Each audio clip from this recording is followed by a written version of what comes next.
Convention கீதங்கள் 2. இயேசு என்ற திரு நாமத்திற்கு எப்போதுமே மிக ஸ்தோத்திரம். இயேசு என்ற திரு நாமத்திற்கு எப்போதுமே மிக ஸ்தோத்திரம். இயேசு என்ற திரு நாமத்திற்கு எப்போதுமே மிக ஸ்தோத்திரம். வானிலும் பூவிலும் மேலான நாமம், வல்லமையுள்ள நாமமது. வானிலும் பூவிலும் மேலான நாமம், வல்லமையுள்ள நாமமது. தூய சொல்லி துதித்திடும் நாமமது. தூய சொல்லி துதித்திடும் நாமமது. இயேசு என்ற திரு நாமத்திற்கு எப்போதுமே மிக ஸ்தோத்திரம். வேதாளம் பாதாளம் யாவையும் ஜெயித்த வீரமுள்ள திரு நாமமது. வேதாளம் பாதாளம் யாவையும் ஜெயித்த வீரமுள்ள திரு நாமமது. நாமும் வென்றிடுவோம் இந்த நாமத்திலே. நாமும் வென்றிடுவோம் இந்த நாமத்திலே. இயேசு என்ற திரு நாமத்திற்கு எப்போதுமே மிக ஸ்தோத்திரம். பாவத்திலே வாழும் பாவியை மீட்க பாரினில் வந்தமை நாமமது. பாவத்திலே வாழும் பாவியை மீட்க பாரினில் வந்தமை நாமமது. பரலோகத்தில் சேர்க்கும் நாமமது. பரலோகத்தில் சேர்க்கும் நாமமது. இயேசு என்ற திரு நாமத்திற்கு எப்போதுமே மிக ஸ்தோத்திரம். உத்தம பக்தர்கள் போற்றி துதித்திடும் உன்னத தேவனின் நாமமது. உத்தம பக்தர்கள் போற்றி துதித்திடும் உன்னத தேவனின் நாமமது. உலகெங்கும் ஜொலித்திடும் நாமமது. உலகெங்கும் ஜொலித்திடும் நாமமது. இயேசு என்ற திரு நாமத்திற்கு எப்போதுமே மிக ஸ்தோத்திரம். சஞ்சலம் வருத்தம் சோதனை நேரத்தில் தாங்கி நடத்திடும் நாமமது. சஞ்சலம் வருத்தம் சோதனை நேரத்தில் தாங்கி நடத்திடும் நாமமது. தடை முற்றும் அகற்றிடும் நாமமது. தடை முற்றும் அகற்றிடும் நாமமது. இயேசு என்ற திரு நாமத்திற்கு எப்போதுமே மிக ஸ்தோத்திரம். 249வது கன்வென்ஷன். என்னை நேசிக்கின்றாயா? என்னை நேசிக்கின்றாயா? கல்வாரி காட்சியை கண்ட பின் நேசியாமல் இருப்பாயா? கல்வாரி காட்சியை கண்ட பின்னும் நேசியாமல் இருப்பாயா?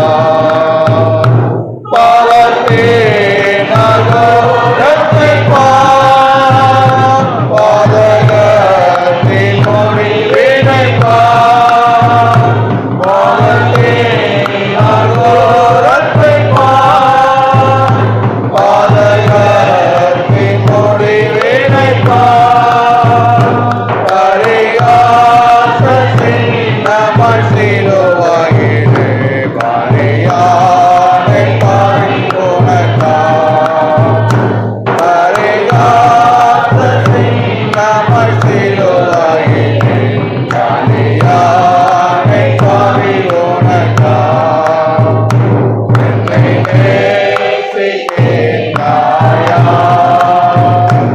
என்னை நேசிக்கின்றாயா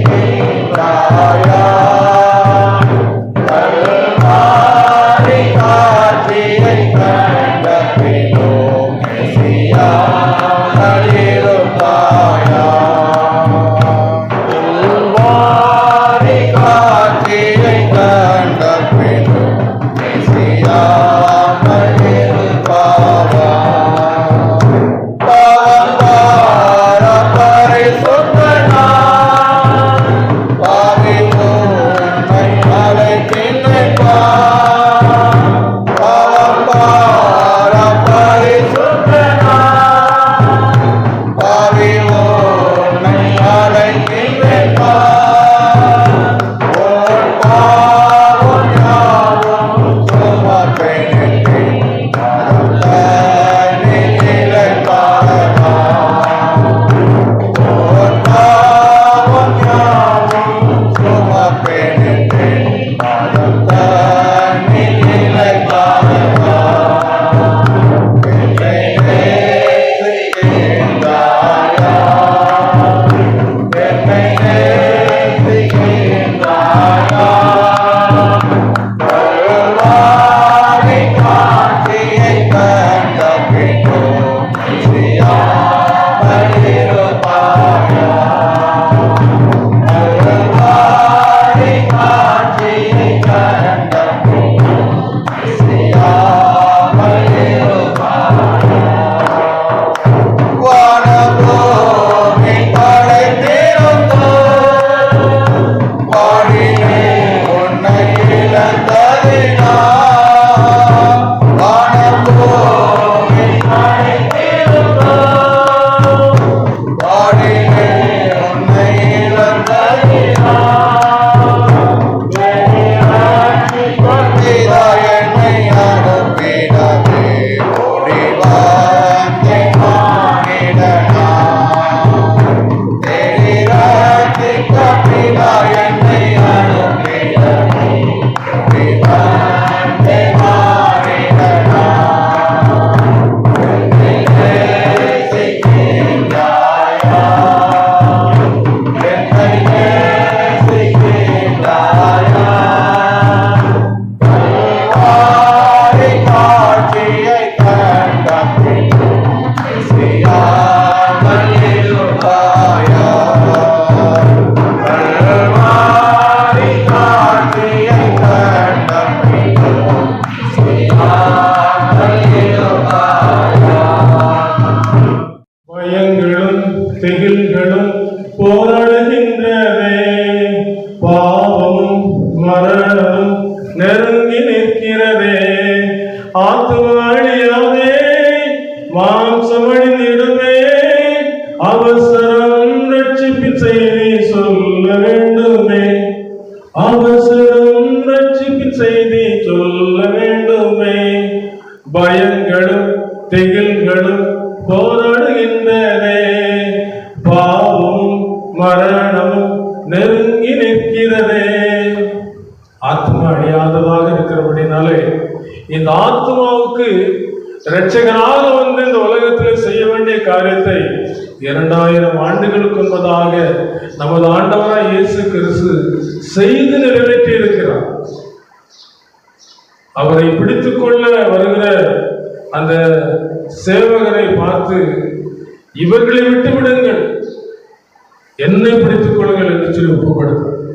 உங்களுக்காகவும் எனக்காகவும் அடிக்கப்படுவதற்கு நொறுக்கப்படுவதற்கு நமக்கு பதிலாக சிலுவையிலே பலியாவதற்கு தன்னை ஒப்புக் கொடுத்தார்.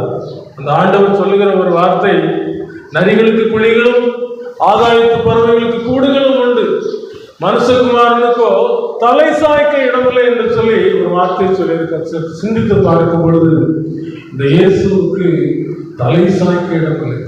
சிலுவையிலே தொங்குகிற நேரத்திலே அவரை 3 ஆணிகளிலே அடித்து தொங்கவிட்டார்கள். அப்படி அடித்து 3 சிலுவைக்கு நடுவிலே அவர் தொங்கிக் கொண்டிருக்கிறார். வலது பக்கத்தில் ஒருவன், இடது பக்கத்தில் ஒருவன், இயேசு நடுவிலே தொங்கிக் கொண்டிருக்கிறார். அவருடைய தலை சாய்ப்பதற்கு இடமில்லை. அது மட்டுமல்ல, அவருடைய போதனைகளை யாரும் கேட்பதற்கு மனமில்லாதவர்களாக இருந்தார்கள். அவங்க என்ன சொன்னா, வானத்திலிருந்து நான் இறங்கி வந்திருக்கிறேன், நானே ஜீவ அப்பம், என்னை புசித்து என் மாம்சத்தை புசித்து என் ரத்தத்தை பானம் பண்ணினால் உங்களுக்கு நித்திய ஜீவன் உண்டு, நீங்கள் நித்திய காலமாய் வாழ்வதற்கு என்னை ஆண்டவர் அனுப்பி இருக்கிறார், என்னை நீங்கள் விசுவாசியுங்கள், என்னை ஏற்றுக்கொள்ளுங்கள். ஏனென்று சொன்னால், பரலோகத்தில் இருக்கிற பிதாவாகிய தேவன் நியாயப்பிரமாணம் செய்யக்கூடாததை தாமே செய்யும்படி தமது குமாரனை பாவ மாம்சத்தின் சாயலாகவும் பாவத்தை போக்கும் பலியாகவும் அனுப்பி பாவத்தை இந்த மாம்சத்திலே ஆக்கினைக்குள்ளாக தீர்த்து விட்டார். ஆகினால்தான் சிலுவையில் சொல்கிறார், முடிந்தது, எல்லாவற்றையும் செய்து முடித்து விட்டார். இனி நீங்களும் நானும் செய்ய வேண்டிய ஒரே ஒரு காரியம், அவரை நோக்கி பார்க்க வேண்டிய ஒரே ஒரு காரியம்தான். உலகத்தை நோக்கி பார்த்தோம் என்று சொன்னால் நம் நிச்சயமாக பரலோகத்திற்குள்ளே பிரவேசிப்பதற்குரிய அந்த ஆசீர்வாதத்தை நாம் பெற்றுக்கொள்ள முடியாது. இந்த உலகம் நம்மோடு கூட போராடி கொண்டே இருக்கிறது.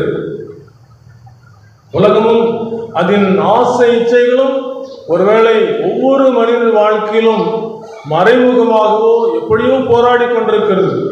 ஆண்டவர் இயேசு இந்த உலகத்தில் எல்லாவற்றையும் போராடி ஜெயித்து, மரணத்தை ஜெயித்து வெற்றி சிறந்து உயிர் திறந்து 40 நாளவும் தம்முடைய சீசர்களோடு கூட அவர்களுக்கு தம்மை வெளிப்படுத்தி, நான் உயிர் திறந்திருக்கிறேன், உங்களுக்காக ஒரு ஸ்தலத்தை நான் ஆயத்தம் பண்ண போகிறேன், ஆயத்தம் பண்ணின பின்பு நான் இருக்கிற இடத்துல நீங்களும் இருக்கும்படிக்கு உங்களை அழைத்து செல்ல வரப்போகிறேன், நீங்கள் ஆயத்தமாயிருங்கள், நீங்கள் ஆயத்தமாயிருங்கள் சொல்லியிருக்கிறார்.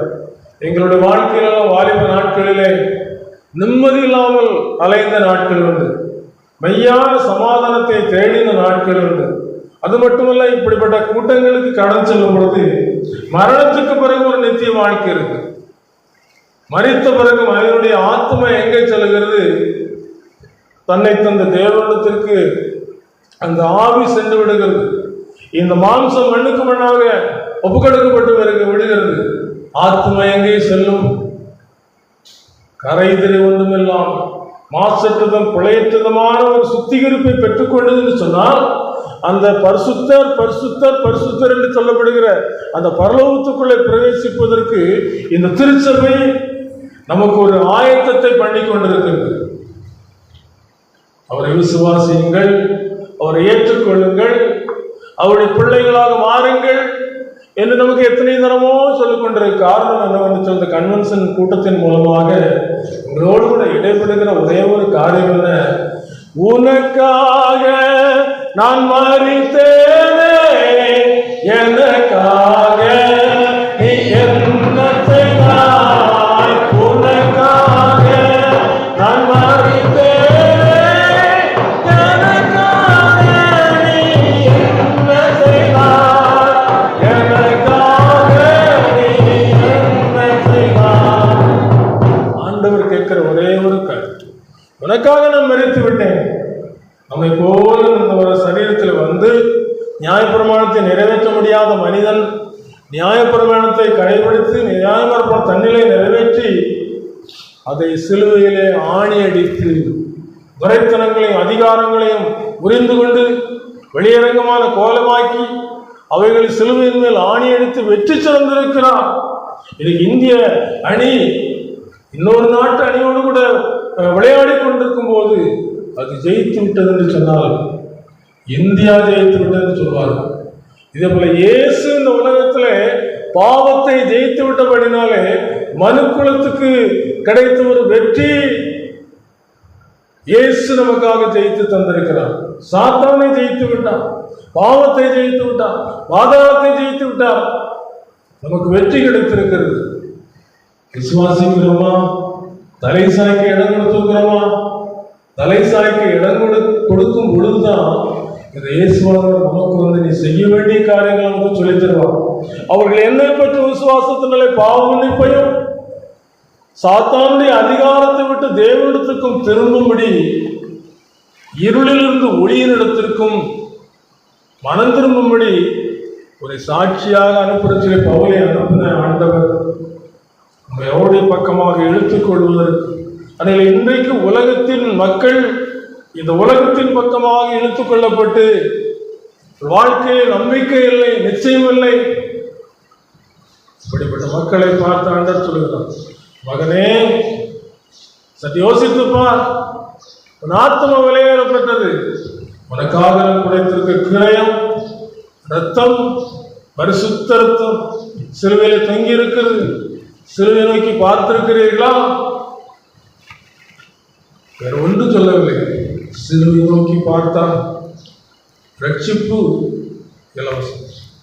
என்ன சொன்னா, பழைய ஏற்பாட்டில் இஸ்ரவேல் மக்கள் தேவனுக்கு விரோதமாக கலகம் பண்ணி பாவம் செய்த பொழுது கொள்ளிவாய் சர்ப்பங்கள் அனுப்பப்பட்டது. அந்த கொள்ளிவாய் சர்ப்பங்கள் அனுப்பப்பட்டு அவர்கள் கடிக்கப்பட்டு செத்து கொண்டிருந்தார். ஐயோ, பிழைப்பதற்கு என்ன செய்ய வேண்டும்? மோசேயினிடத்தில் வாதாடினார். மோசே தேவனிடத்தில் கேட்டார், ஜனங்களுக்கு என்ன செய்வது? கொள்ளிவாய் சர்ப்பங்கள் கடித்து செத்து கொண்டிருக்கிறார்கள். நீ ஒரு வெண்கல சர்ப்பத்தை உண்டாக்கி மரத்தில் யாரெல்லாம் நோக்கி பார்க்கிறார்களோ பிழைத்துக் கொள்வார்கள். இன்னைக்கு அப்படித்தானமா? சிலுவையிலே அடிக்கப்பட்ட ஆண்டவர் நமக்காக உயர்த்தப்பட்டிருக்கிறார்.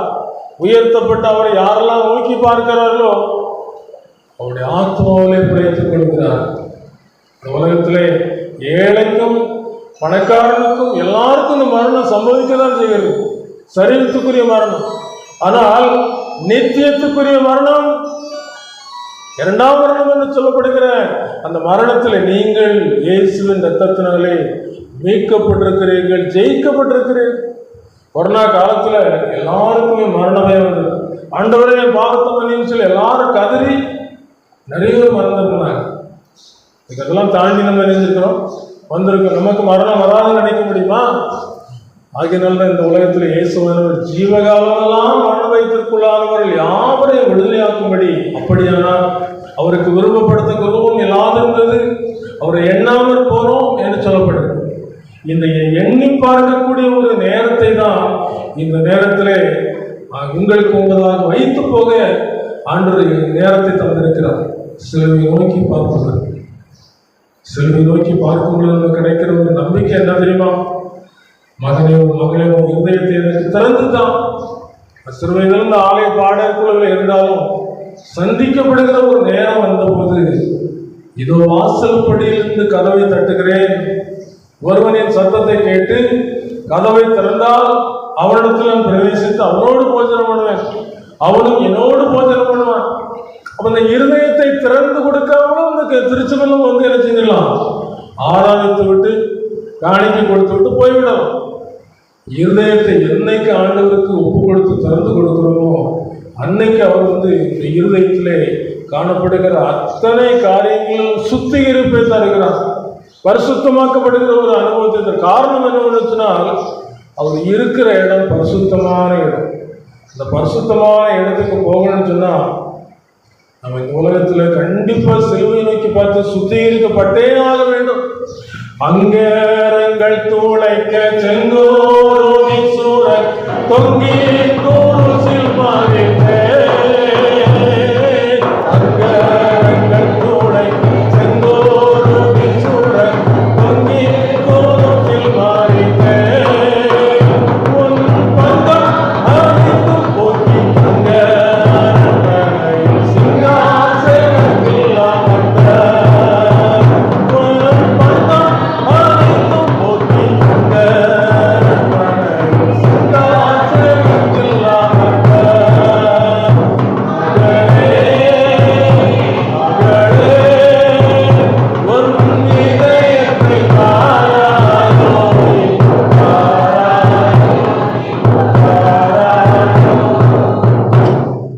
ஒரு சமயத்தில் ஒரு குற்றவாளி தண்டனை பெற்றுக்கொண்ட ஒரு வேதனையோடு கூட அழுது கொண்டு ஜனாதிபதியுடைய பரிந்துரைக்கப்பட்டு ஜனாதிபதி மாலைக்கு என்பதாக அழுது கொண்டே என்று சொன்ன மரணம் என்பது பயங்கரமாக அந்த போருக்கு நீங்கி போவதும் இல்லை.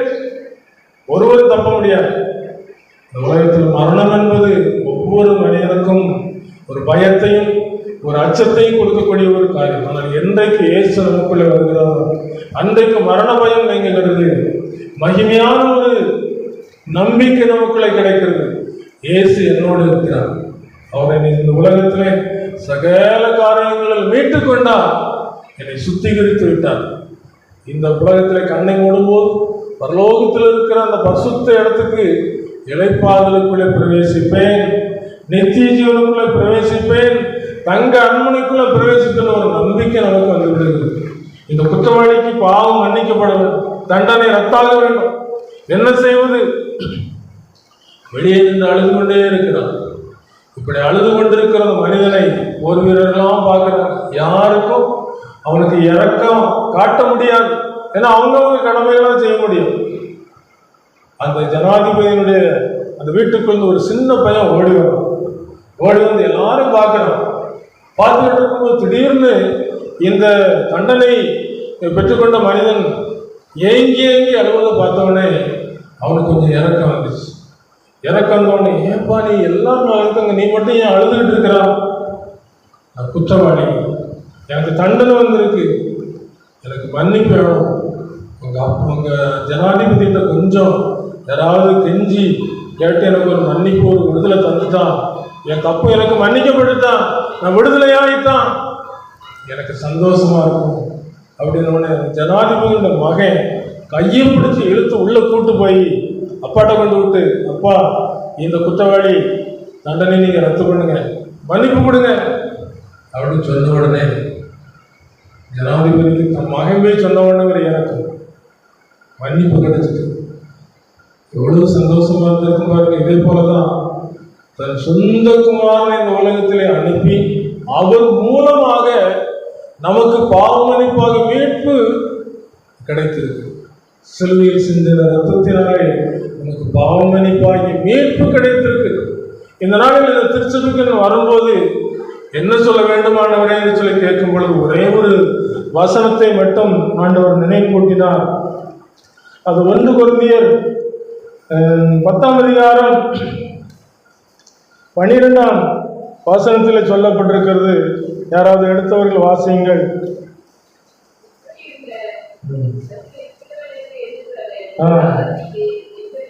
எச்சரிக்கையாக இருக்க கடவுள்.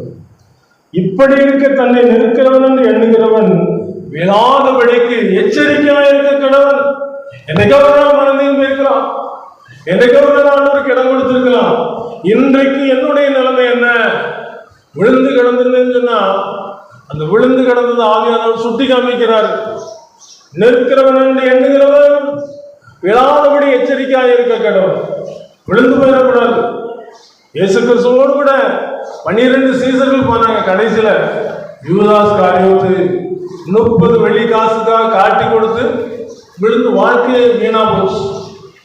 3.5 வருஷம் இயேசுவோடு கூட போய் எத்தனை அனுபவத்தை பார்த்திருப்பார், எத்தனை பேருக்கு சுகம் கிடைச்சிருக்கும், எத்தனை பரலோகத்தினுடைய போதனைகள் ஊமைகளாக சொல்லப்பட்டது, பரலோகத்தை குறித்து ஏராளமான போதனைகள் நேரில் கேட்டவர். இன்னைக்கு நாமெல்லாம் இந்த திருச்சபையில யாரோ ஊழியக்காரங்க வர்றாங்க, பரலோகம் ஒன்று உண்டு, இந்த பரலோகத்தை நீங்க சொந்தமாக்கி கொள்ளணும்னு சொன்னா இயேசு படுத்திக்கணும். ஏன்னா இயேசு தான் அங்கிருந்து வந்திருக்கிறாரு, இப்ப அங்க போயிருக்கிறாரு, இனி அழைத்து செல்ல வர போகிறார். நீங்க ஆயத்தமாகனாதான் அவரு கூட போக முடியும். உலகத்தை நம்பி நீங்க ஏமாந்து போயிடக்கூடாது, ஏமாந்து மோசம் போயிடக்கூடாது. யோசித்து பார்ப்போம். மனுஷன் உலகம் முழுவதையும் ஆதாயப்படுத்திக் கொண்டாலும் தன் ஜீவனை நஷ்டப்படுத்தினவருக்கு லாபம் என்ன? ஒரு லாபம் இல்லை. கோடிக்கணக்கில் சொத்து சுகம் சேர்த்து வச்சிருக்கலாம். இயேசு இல்லைன்னா ஐயோ. ஒரு பாட்டியம்மா வேறு மார்க்கத்தை சேர்ந்தவங்க, அவங்க இந்த திருச்சபையில் இப்படி நல்ல ஊழியம் செய்து கொண்டிருந்த ஒரு தேவ ஊழியர், பாட்டி நம்ம எல்லாரும் பாவம் இருந்திருக்கோம், நம்ம மனம் திரும்பணும், பாவம் மன்னிக்கப்படணும். பாவம் மன்னிக்கப்படும் சொன்னா இந்த பூமியில பாவத்தை மன்னிக்கிறதுக்கு மனுஷகுமாரனுக்கு மாத்திரம்தான் அதிகாரம் உண்டு பாட்டி. கொஞ்சம் மனம் திரும்புங்க, இயேசுவே என் பாவத்தை மன்னின்னு கேளுங்க. அப்படிலாம் கேட்க மாட்டேயா, யாருக்கு எந்த அநியாயம் பண்ணல. இந்த பாட்டிக்கு அந்த ஆண்டவன் நல்ல இடத்த தரலாம் சொல்லி அதை ரிஜெக்ட் பண்ணிட்டாங்க. மனம் திரும்புதலின் செய்தி அவங்க ரிஜெக்ட் பண்ணிட்டாங்க, ஏற்றுக்கொள்ளல. காலங்கள் ஓடிக்கொண்டே இருந்தது, காலங்கள் உருண்டு ஓடிக்கொண்டிருந்தது. கடைசியில வயசாயிட்டாங்க. சரீரப்பிரகமாக இந்த சரீரத்தினுடைய அந்த பலன் குறைய குறைய, அவங்க கண்ணு பார்வை குறைய குறைய, அந்த மரணம் சந்திக்கக்கூடிய நேரம் வர வர அவர்களுக்கு இந்த உலகத்தினுடைய பார்வைகளில் இருக்கும் பொழுதே மறுமைக்குரிய ஒரு அந்த பிரிவுக்குரிய காரியங்கள் யார் யாரெல்லாமோ அவங்களை சந்திக்க வர்ற மாதிரி அவங்களுக்கு தெரிஞ்சு. அன்புக்குரியவர்களே, நிலையான நேரத்தில் கடந்த வாரத்தில் சனிக்கிழமை என்னுடைய உறவினர் ஒருவர் தொழிலுக்காக புறப்பட்டு உடம்புலப்பட்டு வரும்போது திடீர்னு ஆகிட்டார். ஜிஹெச்சில் சேர்த்தாங்க, அங்கே பலன் இல்லை. கடந்த வாரத்தில் அங்கே போய் அந்த வீட்டுக்கு முன்னால் நின்று, அந்த சகோதரனுடைய சரீரத்துக்கு முன்னால் நின்று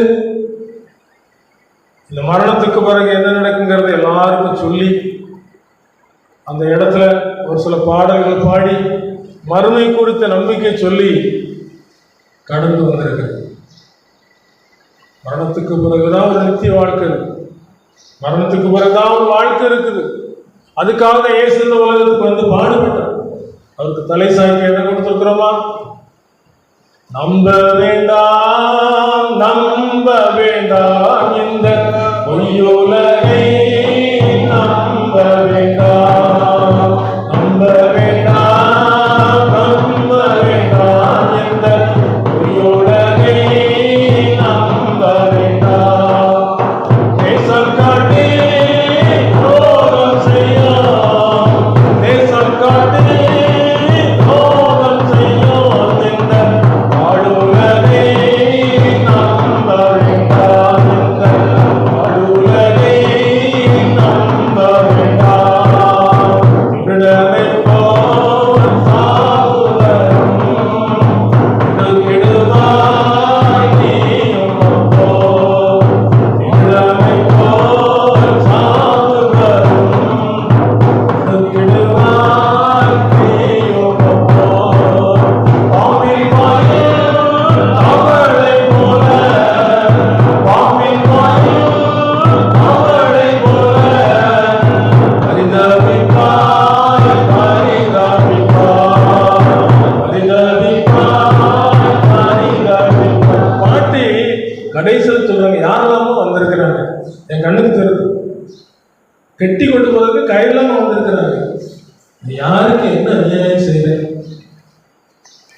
சாது சுந்தர் சிங் அவருடைய புஸ்தகத்தை நீங்க படிச்சு பார்த்து, வாலிப நாட்களை இதெல்லாம் படிச்சிருக்கணும்.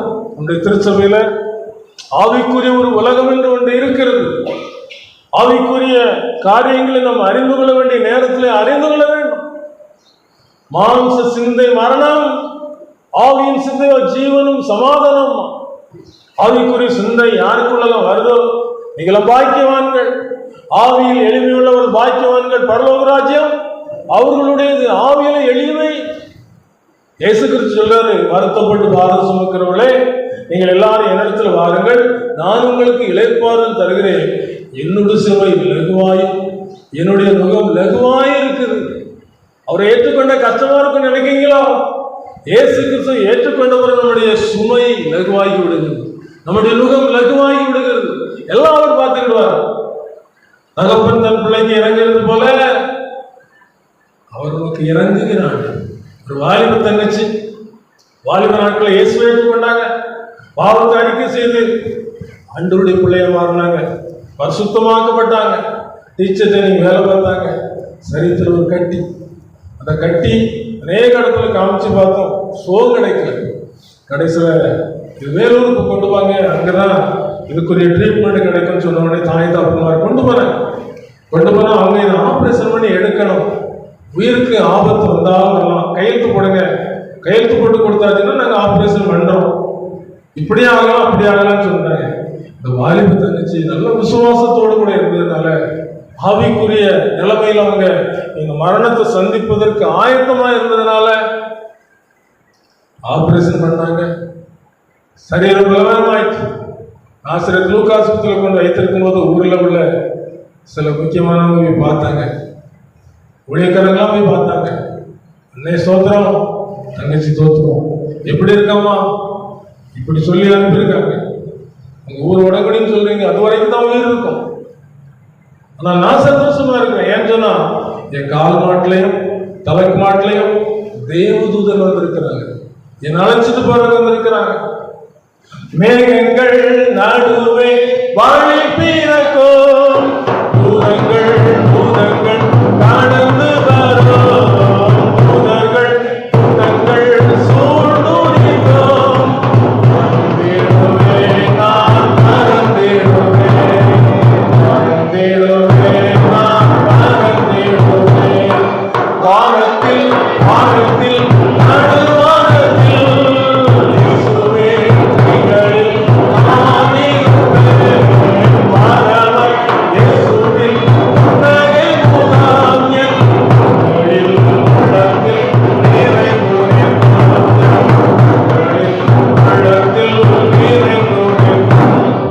இப்படி சந்தோஷமா அவங்க ஆத்மா பிரிந்து சென்றது. அவங்க ஆண்டவருடைய ராஜ்யத்துக்கு போன அடுத்த நாள் சொந்த ஊருக்கு வந்தாங்க. அவங்க அக்கா ரொம்ப இருக்காங்க. உயிரோடு இருக்கும்போது சொன்ன ஒரு காரியம், அக்கா நீ ஏன்றா, நான் ஆண்டவரோடு கூட வாழ போகிறேன், ஆண்டவருடைய ராஜ்யத்தில் வாழ போறேன், அவரு கூட சந்தோஷமா நிச்சய காலமா நீனும் வரப்போறதானு போறா, நான் முந்தி போறேன், நீ பிந்தி போறா, பிந்தி வாரா. உலக்குள்ள ஒரு நிச்சயம் வெளிச்சமாக முக பிரகாசமாக இந்த உலகத்திலிருந்து கடந்து. எதுக்கு இதெல்லாம் சொல்லணும்னு சொன்னா, ஆவிக்குரிய ஒரு மனம் திரும்புதல், ஒரு பாவம் மன்னிக்கப்பட்ட ஒரு நிச்சயம் நமக்கு தேவை. இன்னைக்கு ஊருக்கு போறோம், ஊருக்கு போகும்போது நம்ம டிக்கெட் ரிசர்வ் பண்ணியிருந்தா, நம்ம ரிசர்வ் பண்ணியிருக்கிற டிக்கெட்ல வேற யாரும் வந்து உட்கார்ந்தாலும் பயப்பட வேண்டியது இல்லை. நம்ம போன உடனே டிக்கெட்டை காமிச்சோம்னா ஆட்டோமேட்டிக்காக அணிஞ்சிருவாங்க, எழுப்பி போய் நம்ம டிக்கெட் உறுதிப்படுத்தப்பட்டிருக்கு, நமக்கு இயேசுவின் ரத்தத்தினால கழுவப்பட்ட ஒரு நிச்சயம் கிடைச்சிருக்குது. வேதத்தில் அப்படிதான் சொல்லுது. எப்படி நிலைத்திருக்க முடியும்? சிலுவை நோக்கி பார்த்தா தான் நிலைச்சிருக்க முடியும். வேற எங்கெல்லாமோ பார்த்தாச்சு நம்ம விழுந்துருவோம். என்னுடைய அனுபவம் எப்படின்னா, ஒவ்வொரு நாளும் சிலுவை நோக்கி பார்த்து, எனக்காக பாடுபட்ட ஆண்டவரே, எனக்காக புறக்கணிக்கப்பட்ட ஆண்டவரே. இந்த ஒன்று ஞாபகம் சொல்றேன். ஒரு கிராமத்துல ஒரு தலைவர் இருந்தார். அந்த தலைவருக்கு ஒரு பையன் தான், சின்ன பையனா இருந்தான். நிறைய பேர் செல்லம் கொடுத்தாங்க. செல்லம் கொடுத்து நல்லா வளர்ந்துக்கிட்டு இருந்தான். வளர்ந்து வரும்போது ஒரு வாலிப வயது வந்தவுடனே, இந்த உலகத்துல மனுஷனுடைய வாழ்க்கையில கெட்டு போகிற நேரம் எதுன்னு சொன்னா இந்த வாலிப வயது. ஆகினால வாலிபனே உன் வாலிப பிராயத்திலும் சிருஷ்டிகரை நினை. நாங்களும் வாலிப நாட்கள் நினைச்சதுனால இயேசு கிறிஸ்துவனுடைய அந்த உயர்ந்த அன்பு, அந்த ஒப்பற்ற அன்பு, அதை ஏற்றுக்கொண்ட நாள்ல இருந்து இன்னைக்கு வரைக்கும் அதுல நிலைச்சிருக்கிறதுக்கான கருவு. ஏன்னு சொன்னா, என்னில் நிலைத்திருங்கள் அப்பொழுது நானும் உங்களில் நிலைத்திருப்பேன். செடியானது கொடியிலே ஒட்டப்பட்டு இராவிட்டால் சொல்லியிருக்கிறார். ஒட்டப்பட்டு இருக்கலன்னு சொன்னா ஆட்டோமேட்டிக்கா நெஞ்சிடும், வாடி போயிடும். வெளியே எரியுண்டு உலர்ந்த கொடியை போல நீங்கள் பூமிக்கு உப்பாய் இருக்கிறீர்கள். உப்பானது சாரமற்று போனால் எதினால் சாரமாக்கப்படும்? வெளியே கொட்டப்படுவதற்கும் மனுஷரால் மிதிக்கப்படுவதற்குமே ஒழிய வேற எதுக்குமே ஆகும். ஆண்டவர்கள் நிலைச்சிருக்கணும். வெளிப்படுத்துறது 2:5 சொல்லப்பட்டது. நீ இந்த நிலைமையிலிருந்து விழுந்தா என்பதை நினைத்து மனம் திரும்பு. கொடுக்கப்பட்ட சந்தர்ப்பத்துல பாவத்தை உணர்த்தும் போது மனம் திரும்பணும். யூதாசுக்கு அந்த துணிக்கையை துவைச்சு கொடுக்கும்போது ஆண்டு சொல்றது, நீ சாத்தானுக்கு இடம் கொடுத்திருக்கிறான், நீ செய்யறத சீக்கிரமா செய்யும் சொல்றாரு. உணர்த்துறாரு. முத்தத்தினால காட்டி கொடுக்கான்னு சொல்றாரு. மனசாப்பட்டிருக்க வேண்டாமா? எந்த பாவையும் பொறுமை தள்ளாத ஆண்டவர், ஏற்றுக்கொள்கிற ஆண்டவர், சிநேகிதனே சொல்லுகிற ஆண்டவர் தள்ளியிருப்பாரா? ஏற்றுக்கொள்வார். இன்னைக்கு நீங்க ஆண்டவர் பார்க்க பக்கத்துல போய் எந்த நிலைமையில இருக்கிறப்பா, விழுந்துட்டனும், எந்த இடத்துல விழுந்திருக்கேன், என்னை காமிங்க, இந்த மாதிரி கூட்டத்தில் வரும்போது தான் ஆவியானவர் உணர்த்துவார். நீ ஆவியானவருடைய ஆளுகைக்குள்ள இருக்கியா, பாவத்தை செஞ்சுக்கிட்டு இருக்கியா, விழுந்திருக்கியா, எழும்பி இருக்கியா, ஆயத்தமா இருக்கியான்னு சொல்லி காமிச்சுக்கிட்டு இருப்பாரு. இதுக்கு நம்ம ஆயத்தமா இருந்ததுன்னு சொன்னா பாக்கியம் தான். எடுத்துக்கொள்ளப்படுகிற நேரம் இமைப்பொழுதுலேன்னு சொல்லப்படுது. சமீபத்தில் எனக்கு ஒரு பாட்டு கிடைச்சது.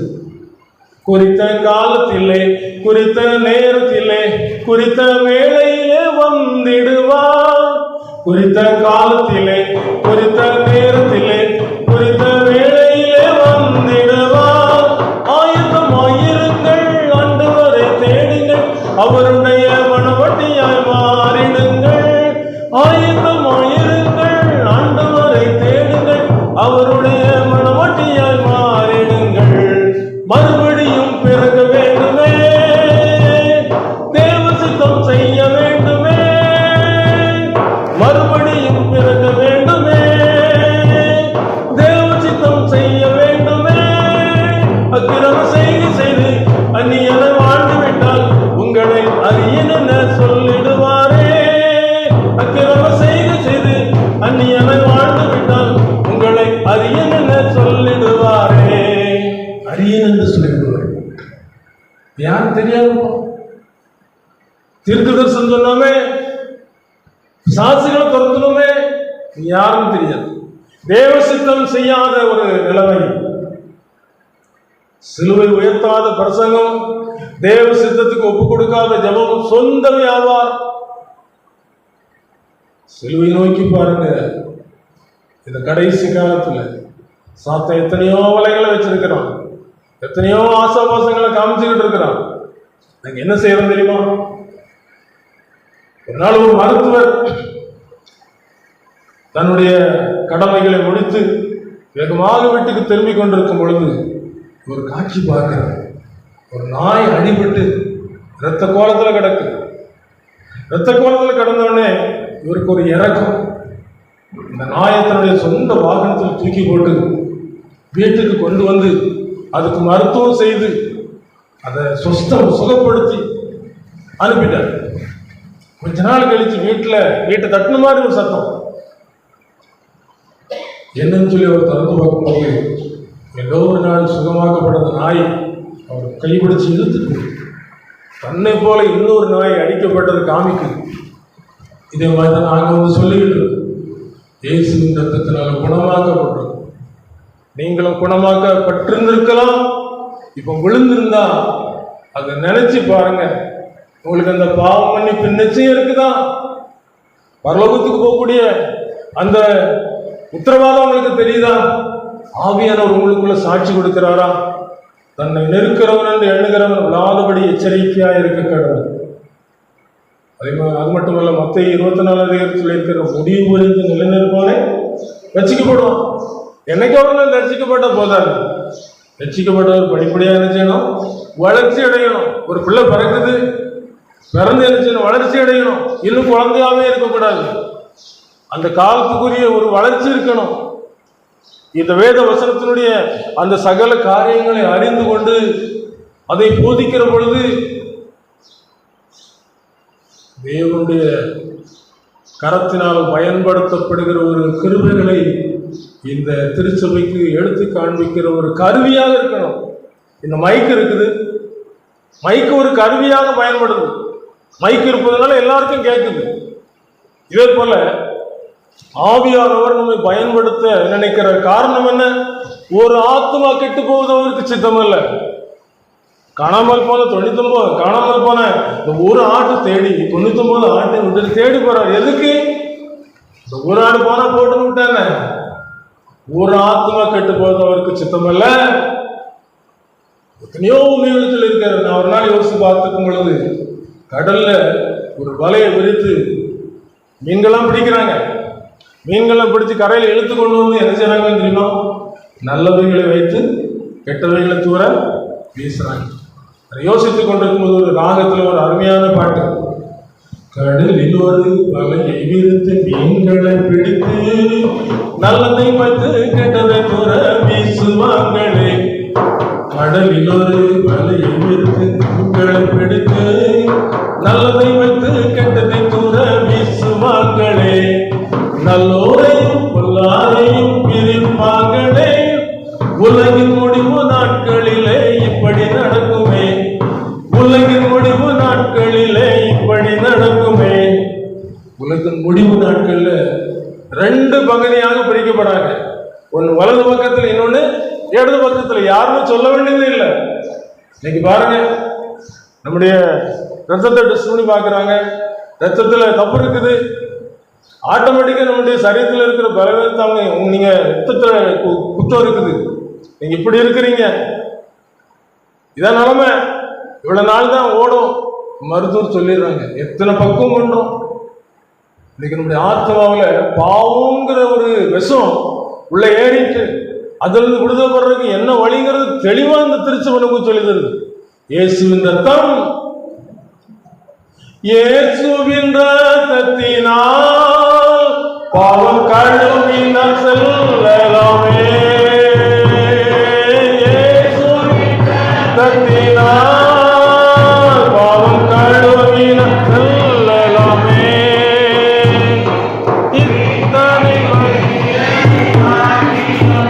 செய்தி முடிஞ்சு ஒரு காணிக்க பாருங்க.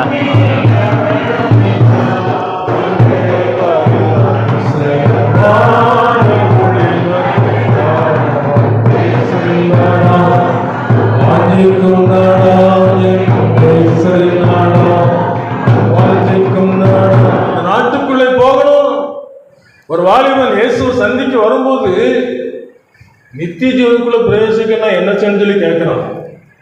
ஆண்டவர் சொல்றாரு, நியாய பிரமாணத்தை கை கொள்ளு, சின்ன வயசுல இருந்தே கை கொண்டிருக்கிறேன் அப்படின்றான். ஆண்டவர் யோசித்து பார்க்கிறேன். ஆண்டவருக்கு எல்லாம் தெரியும். மனுஷனுடைய உள்ளத்தில் இருக்கிறதே அவர் அறிந்திருக்கிறபடி யாரும் அவருக்கு சொல்ல வேண்டியதில்லை. இவன் ஒரு பெரிய ஒரு பணக்காரன், பணத்தின் மேல் நம்பிக்கை இருக்கிறது. உங்கள் பொக்கிஷம் எங்கே இருக்கிறது அங்கே உங்கள் இருதயம் இருக்கும் என்று சொல்லப்பட்டிருக்கிறபடி அவனுடைய இருதயம் இந்த பொக்கிஷத்தில் இருக்கு. பணம் பணம் பணம்னு சொல்லி இந்த பணத்துக்கு மேல அவன் ஆசை வச்சுக்கிட்டே இருந்தாரு. ஆண்டு சொல்றாரு, அன்பு வந்து உனக்கு உண்டானது தருத்தது உள்ள பிரவேசித்திடலாம். ஆவிக்குரிய உலகத்துல கேட்டேன் இல்லையே சொல்லி கையை பிறந்துகிட்டு இருந்திருக்கிறோம்.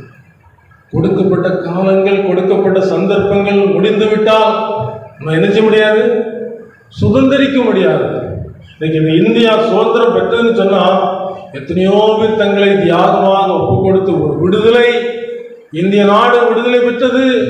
இதே போல பாவத்தில் வாழ்கிற மக்களுக்கு ஒரு விடுதலை யார் பெற்று தந்தா? இயேசு பெற்று தந்தார். இந்த ஒரு வசனத்தை வாசித்து முடிக்கலாம். 1 தெசலோனிக்கேயர்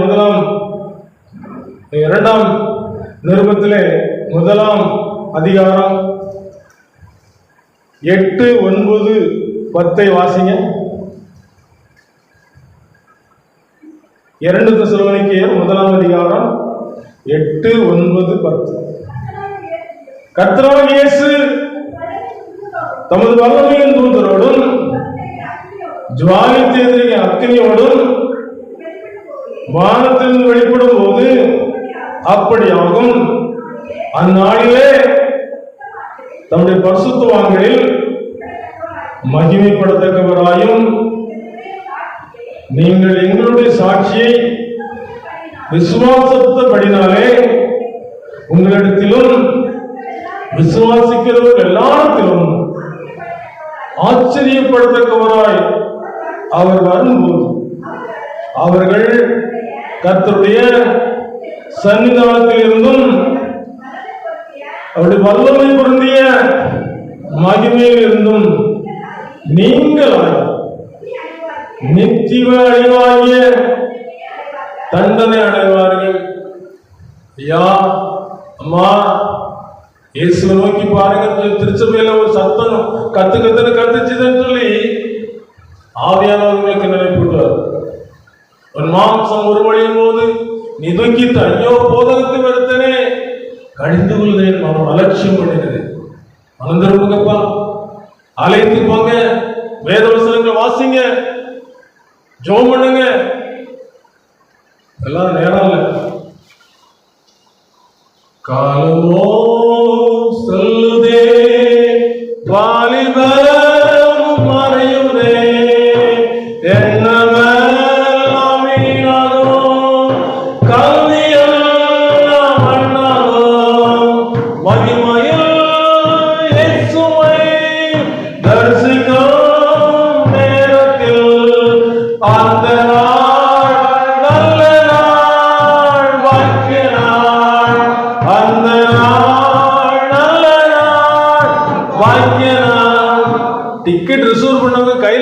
எடுக்கும்போது என்ன செய்வாங்க தெரியுமா?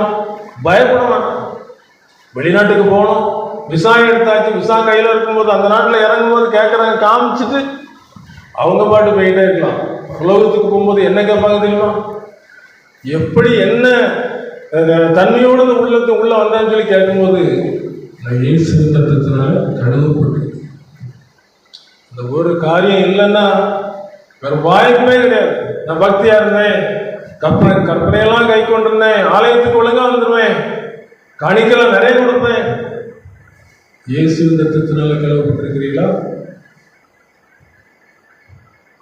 இங்க வந்தா பரிசுத்தமா இருக்கிற மாதிரி, வெளியே போனா உலகத்துக்கு ஒத்த வேஷம். இப்படி இருந்தாச்சுன்னா எல்லா ரகசியங்களும் வெளியரங்கமாக மகா பரிசுத்த நாள்னு சொல்லப்பட்டிருக்கு. எல்லாம் ரெக்கார்டு பண்ணப்பட்டிருக்கு. இன்னைக்கு கல்யாண வீட்டில் கல்யாணம் நடக்கும்போது வீடியோ எடுக்கிறாங்க. யார் யார் என்ன தோட்டத்தோடு கூட வராங்கன்னு சொல்லி அங்கே கரெக்டாக அறிஞ்சிடறாங்க, ரெக்கார்ட் பண்ணிடுறாங்க. ஏதோ ஒரு பொருளோ ஏதோ காணாமல் வச்சுன்னா யார் எடுத்தா திருப்பி வேஸ்ட் பண்ணி பார்க்கும்போது அது வெளியே வருது. இதே போல நம்முடைய எல்லா காரியங்களும் பதிவு செய்யப்பட்டு கொண்டு நமக்கென்று நியமிக்கப்பட்ட தேவதூதர்கள் வீடியோ எடுத்துக்கிட்டு இருக்கிறாங்க. ஆகினாலும் சொல்லப்பட்டிருக்கு, தன் பாவங்களை மறைக்கிறவன் வாழ்வடைய மாட்டான், அவைகளை அறிக்கை செய்து விட்டு விடுகிறவன் இரக்கம் வருவான். போக்கிரிகள் புரளிக்காரர் போய் ஒளிப்பாரே, போக்கிரிகள் புரளிக்காரர் போய் ஒளிப்பாரே, தீக்கிரையாவதை என்னை தியங்கி தியங்கி அழுவாரே, தீக்கிரையாவதை என்னை தியங்கி தியங்கி அழுவாரே, அக்கிரமக்காரரெல்லாம் கத்தி கதறுவார், அக்கிரமக்காரரெல்லாம் கத்தி கதறுவார், காலாகாலத்தில் மறந்திருப்போதர் கத்தி கத்தி கலந்துவார், காலகாலத்தில் மறந்திருப்போதர் கத்தி கத்தி கதறுவார். அப்படி சன்னதியிலிருந்து நீங்களாகி, நீ எல்லாம் பாஸ் பண்ணலப்பா, நீ பழைய கிளாஸ்ல உட்காரு, நீ அந்த கிளாஸுக்கு போ, நீ நித்திய ஜோனுக்குள்ள போ, நீங்க இரு சொன்ன எப்படி இருக்கும்? பாஸ் பண்றவங்களுக்கு எவ்வளவு சந்தோஷமா இருக்கும், வெற்றி பெற்றவங்களுக்கு எவ்வளவு சந்தோஷமா இருக்கும். ஜெயம் கொள்ளுகிறவன் எல்லாத்தையும் சுதந்திரத்துக் கொள்ளும். நான் அவன் தேவனாயிருப்பேன், அவர்கள் என் குமாரத்தையுமாயிருப்பார்கள். இயேசுவுக்கு எல்லா பாடும் எங்கும் சகித்த, இயேசுவுக்கு எல்லா பாடும் எங்கும் சகித்த, சுத்த பரி சுத்தரெல்லாம் துள்ளி சாடி பாடுவார். அதான் முடிவுல தான், இயேசுவுக்காக வாழ்ந்தேன், மீட்கப்பட்டு விட்டேன், பரலோகத்துக்குள்ள பிரவேசித்து மகிமையிலே பிரவேசித்திருக்கு. கண்களை மூடுவோமா, ஜெபிப்போமா. ஆவியானவர்களோடு கூட பேசி இருந்தார். எந்த இடத்துல விழுந்தீங்கன்னு சொல்லி பாருங்க. தன்னை நிற்கிறவன் என்று எண்ணுகிறவன் விழாதபடி எச்சரிக்கையாக இருக்கணும்னு சொல்லப்படுது. யாக்கோபு எல்லாத்தையும் ஆசீர்வாதத்தையும் சுதந்திரத்துக் கொண்டான். ஆசீர்வாதத்தை பெறுவதற்கு அவன் ஜாக்கிரதையா இருந்தான். இந்த சகோதரன் சிரேஷ்ட புத்திர பாகத்தை ஒரு கூழுக்காக விட்டு கொடுத்தான். பிற்பாடம் கண்ணீர் விட்டு கதறி அதை பெற்றுக்கொள்ள முடியல, காலம் பிந்தி போயிடுச்சு. ஆகையினால இன்றைக்கு இந்த நேரத்தில் இயேசு உங்களோடு கூட பேசி இருப்பாருன்னு சொன்னா, இயேசுவே என்னோட தொடர்ந்து பேசு, என்ன எனக்கு காண்பீங்க, எனக்குள்ள இருக்கிற அக்கிரம செயல்கள் எனக்கு காண்பீங்க, நான் விழுந்திருக்கேன் போல தெரியுது, எனக்கு ஜெபம் பண்ண விருப்பம் இல்லை, ஜெபம் பண்ண முடியல, பயமா இருக்குது, மரணம் பயமா இருக்கு. நல்ல ஒரு ஊழியக்காரர், ஊழியம் செய்து கொண்டிருந்தவர் திடீரென்று வியாதிப்பட்டு வீட்டில் இருந்தார். அவரை பார்க்க உடன் ஊழியக்காரர் போயிருந்தார். சகோதரனே பாதிக்கப்பட்டிருக்கான்னு கேள்விப்பட்டேன், எப்படி இருக்கா? மரணம்னு சொன்ன பயமா இருக்கு, மரணம்னு சொன்ன பயமா இருக்கு. ஏன் பாப்பா சொல்றான்? ஏதோ ஒரு தப்பு இருக்கும் போலியே, ரட்சிப்புல ஏதோ ஒரு குழப்பம் இருக்கும் போலியே. என்னப்பா என்ன நடந்துச்சு? ரெண்டு ஜோபனும் இயேசு எந்த பாவமும் தரலாம், பாவத்தை அறிக்கை செய்வோம். என்ன பாவம் மறைமுகமா இருந்தாலும் ஆண்டு வெளிப்படுத்துவார்.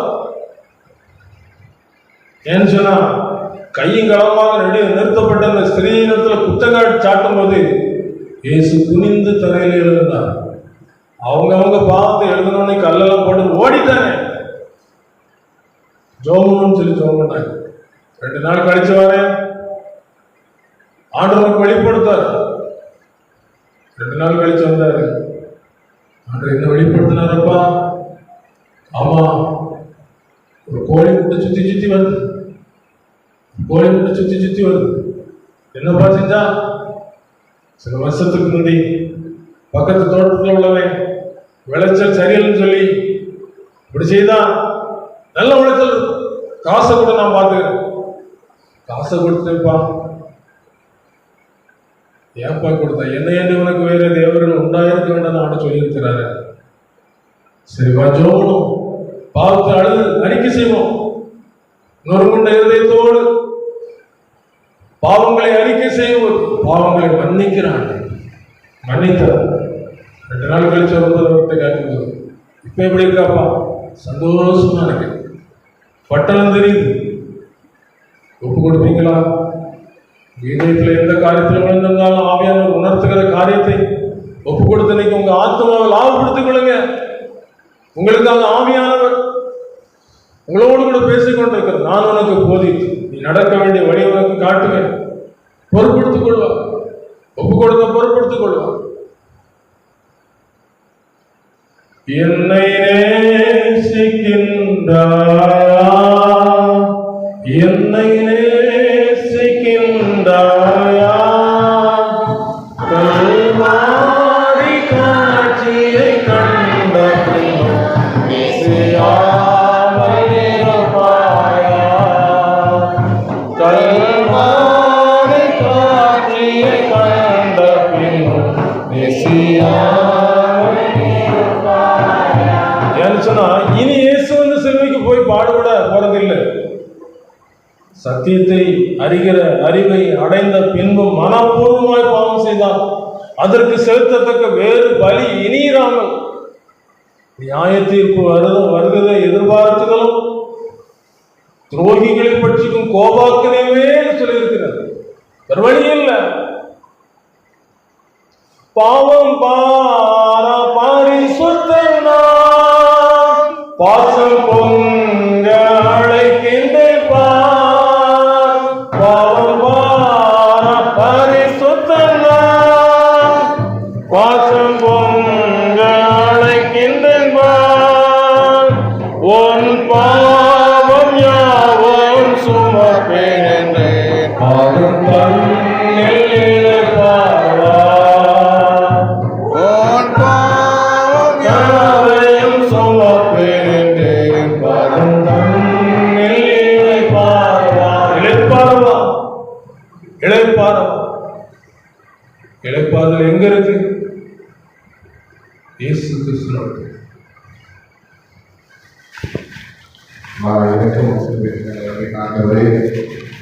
இந்த இரவிலே தகப்பனே நீர் பேசின ஒவ்வொரு வார்த்தையும் நான் நினைக்கிற தகப்பனே, ஆண்டவரே இந்த வார்த்தைக்கு கீழ்ப்படித்தவர்களாய் தகப்பனே என்னுடைய உள்ளத்தை என்னுடைய இடத்தை இதயத்தை நாங்கள் திறந்து கொடுக்கிறோம் என்று சொல்லி ஒப்புக் கொடுக்கிற ஒவ்வொரு பிள்ளைகளையும் ஆண்டவரே இரக்கமாக கண்ணோக்கி பார்க்க முடியாது ஜெபிக்கிறோம். ஏனென்றால் இரக்கத்தின் ஐஸ்வர்யம் எந்த பாவையும் தந்தாத பொறுப்பை தந்தாத தேவனாய் இருக்கிறபடியால் துதிக்கிறோம் சொல்லுகிறோம் ராஜா.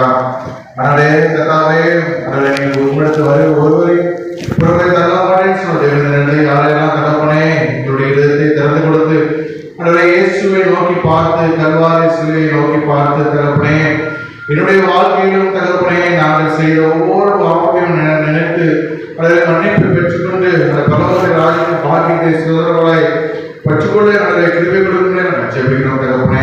ஒருவரும் இந்த பாக்கியத்தை யாரை இழந்து விடக்கூடாது என்பதுதான் உங்களுடைய திருவுள்ள சுத்தம் தகப்பனே, உங்களுடைய விருப்பம் தகப்பனே. அந்த விருப்பத்தை இந்த நாளிலே தகப்பனே இந்த கூடியிருப்பது திருச்சபையிலே நீ நிறைவேற்றக்கூடிய ஜெபிக்கிறோம். அதவரே கர்த்தாவே ஒருவனின் சத்தத்தை கேட்டு கதவை திறந்தால் நான் அவனோடு போஜனம் பண்ணேன், அவனோடு என்னோட போஜனம் பண்ணுவான் சொன்ன வார்த்தையின்படி இந்த இரவே தகப்பனே நாங்களும் தகப்பனே உங்களோடும் நீர் எங்களோடும் அன்றே அந்த ஐக்கியத்தை தொடர இரவே நாங்கள் ஒப்புக் கொடுக்கிறோம் ராஜா.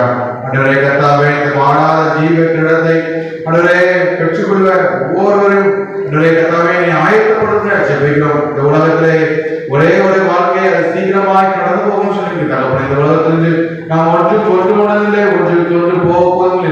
விஷயம் தகப்பனே. ஆனால் ஒன்றே ஒன்று தகப்பனே, இந்த மரணத்தை ஜெயித்தவர் ஜீவனுள்ள தேவனை நாங்கள் பரலோகத்தை சந்திப்போம் என்ற நம்பிக்கையோடு விசுவாசத்தோடு நாங்கள் இந்த உலகத்திலே பயணிக்க ஜீவிக்க ஆண்டவரே எங்களுக்கு ஒவ்வொரு கிருபை கொடுங்க ஜெபிக்கிறோம். இந்த திருச்சியவை அனைவரையும் காத்துக்கொள்ள ஜெபிக்கிறோம், ரட்சிப்படைய ஜெபிக்கிறோம். ஒவ்வொருவரும் செய்கிற தொழில்கள், வியாபாரங்கள், விவசாயம், பணிகள் எல்லா கை பிரயாசம் எல்லாவற்றையும் ஆசீர்வதிக்க ஜெபிக்கிறோம். ஒவ்வொருவரும் கத்தாவை ஜெபத்தோடு ஒவ்வொரு நாளையும் கடந்து கிருபை ஜெபிக்கிறோம். அதை பாதுகாப்பு கொடுங்க, அரண் கோட்டை மாதிரி காத்து கொடுங்க. இன்றைய கத்தாவை வருவாதபடி ஒவ்வொருவரையும் நீ காத்துக்கொள்ள ஜெபிக்கிறோம். ஒளிபெருக்கி மூலமா சத்தத்தை கேட்ட வீடுகளிலிருந்து கேட்ட பிள்ளைகளை நான் நினைக்கிறோம்.